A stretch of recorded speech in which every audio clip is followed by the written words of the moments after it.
Everyone, my self मंथन मालवी। तो मैं उज्जैन एमपी से रहने वाला हूँ और ये मेरा इस यूट्यूब चैनल पे पहला वीडियो है।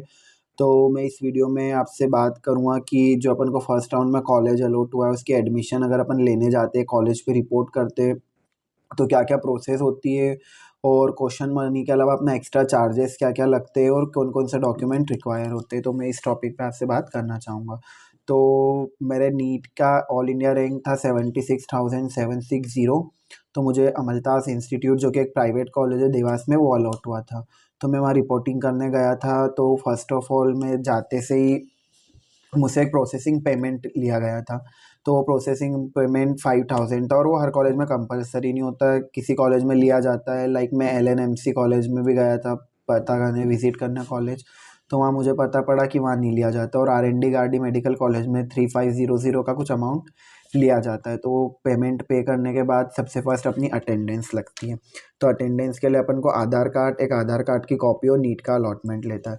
ये तीनों चीज़ ले जाके अपन फर्स्ट ऑफ ऑल अपन को अटेंडेंस लगानी पड़ती है। उसके बाद अपन को एक लिस्ट दी जाती है जिसमें डॉक्यूमेंट्स होते हैं, जो भी अपन को डॉक्यूमेंट रिक्वायर्ड होते हैं वो सारे डॉक्यूमेंट का अपन को सेट बनाने रहते हैं। एक अपन को रियल कॉपी चाहिए रहती है और एक अपन को चाहिए रहती है कि फ़ोटोकॉपी।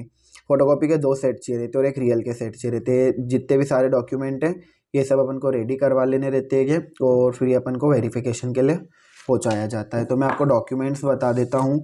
तो वो डॉक्यूमेंट्स है, फर्स्ट अपना नीट का एडमिट कार्ड, नेक्स्ट है अपना नीट का जो अलॉटमेंट लेटर है वो, थर्ड वन इज़ नीट की मार्कशीट और स्कोर कार्ड, फिर 10th 11th और 12th इन तीनों क्लासेस की मार्कशीट लगती है। देन आधार कार्ड की फ़ोटोकॉपी, MP डोमिसाइल लगता है, कास्ट सर्टिफिकेट अगर आप OBC या फिर SC ST से बिलोंग करते हो तो कास्ट सर्टिफिकेट कंपलसरी है। देन इनकम सर्टिफिकेट, और इनकम सर्टिफिकेट में भी एक और बात, वो जो इनकम करंट ईयर जो चल रहा है उसी का होना चाहिए।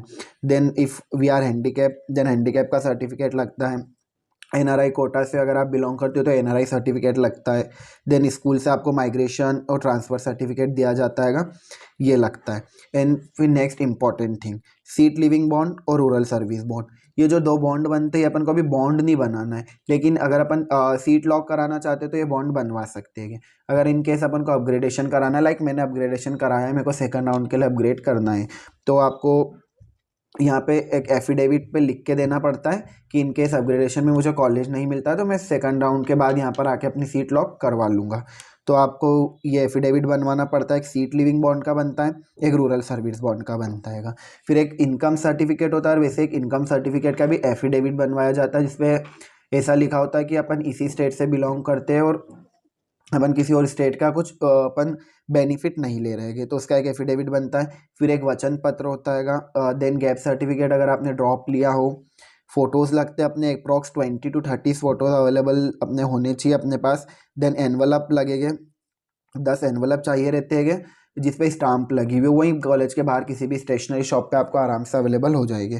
देन एक एफिडेविट बनता है जो कि फ़ीस से रिगार्डेड होता है। लाइक जैसे इन केस अभी कुछ और फीस है और अपन फ्यूचर में, क्योंकि 5.5 साल का कोर्स है और अगर अपनी बढ़ जाती है फ़ीस, तो इन केस अपन को वो फीस का एक एफिडेविट देना पड़ता है कि बढ़ जाएगी तो हम कॉलेज वालों पे के लिए कुछ वो नहीं कर सकते, लीगल एक्शन वगैरह, ये एक एफिडेविट देना पड़ता है। तो ये जितने भी एफिडेविट हो गया, रूरल बॉन्ड हो गया, और ये जो भी अपन ने एक्स्ट्रा वचन पत्र बनवाया है, तो इनका मुझे अप्रॉक्स कॉस्ट आया था 3500 रुपीज़। तो 3500 मेरे तो ये लगे थे। 500 जो स्टार्टिंग में मैंने प्रोसेसिंग फ़ी दिया था वो लगा था। तो ऐसे करके होगा 8500 एंड 5000 रुपीज़ वो हो गए, जो कि कंपलसरी नहीं है, वो आप कॉलेज में पहले भी पता कर सकते हैं लगेंगे या नहीं लगेंगे। और अपना next caution money, caution money जो कि प्राइवेट मेडिकल कॉलेज अगर आपका अलॉट हुआ है तो 25,000 लगती है, और इन केस ऑफ गवर्नमेंट जो कि 14,000 होती है। तो आप 25,000 कैश में बिल्कुल लेकर मत जाइएगा, क्योंकि कैश अलाउड नहीं किया जाता है वहाँ पर। आपको या तो आप UPI के थ्रू, लाइक फ़ोनपे, पेटीएम हो गया, गूगल पे हो गया, या फिर आप नेट बैंकिंग के थ्रू कर सकते हैं, या फिर आपके पास डेबिट कार्ड हो तो इसके थ्रू कर सकते हैं। मैंने फ़ोनपे पे किया था, विच इज़ ईजीली मेथड होती है कि, तो मैंने वो किया था। उसके बाद कुछ नहीं होता, अपन एडमिशन की स्लिप लेते हैं जिस पे डीन सर की साइन होती है, अपन सब बॉन्ड वगैरह दे देते हैं कि मुझे अभी अपग्रेड कराना है। और बस आपके जो अपने डीएमई की वेबसाइट थी आप देख सकते हो, वहाँ पे रिपोर्टेड एट इंस्टीट्यूट और ये सब जो भी होता है ना वो सब ग्रीन हो जाता है। नेक्स्ट विलिंगनेस टू अपग्रेड, अगर आपको अपग्रेड कराना हो तो जो डेट दी गई है डीएमई की वेबसाइट पे उस डेट तक आप अपग्रेड के ऑप्शन पे क्लिक कर सकते हैं। बस अब इतना ही। और आपको कुछ डाउट हो तो then you should comment below, और आप प्लीज़ मेरे चैनल को सब्सक्राइब कर लीजिए। थैंक्स।